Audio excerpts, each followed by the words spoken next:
Hi folks, I'm going to tell you about this paper, which is the second in a series on statistical strong lensing. The topic is time delay lensing. If you have a light source that varies in time, like a quasar or a supernova, and if the source is strongly lensed into multiple images, you will see this variation in the different images with a delay. If you measure this delay, and if you know the properties of the lens, you can infer the expansion rate of the universe, the Hubble constant. The hard part is figuring out the properties of the lens.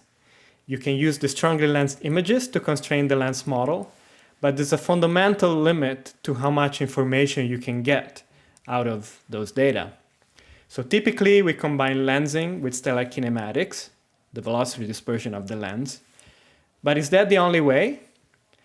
In this paper, I explore an alternative approach based on the statistical combination of a large sample of time delay lenses. If you only have one lens, there's a degeneracy between its density profile and the value of the Hubble constant. Can you break this degeneracy statistically?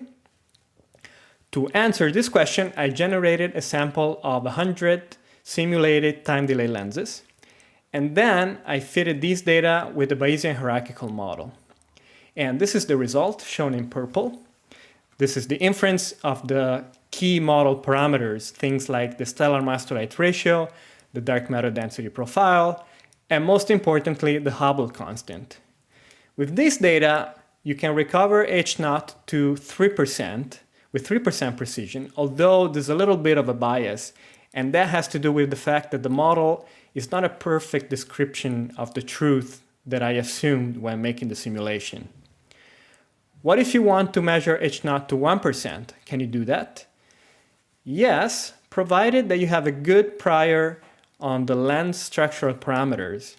And you can get that, for instance, with the study of a large sample of strong lenses, not necessarily with time delays, a study like the one that I considered in paper 1.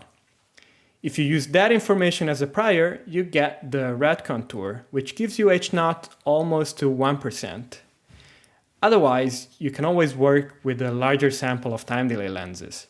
And luckily, the LSST is going to provide us with data that will allow to measure hundreds of time delays. So this looks like a viable option. Thank you for watching.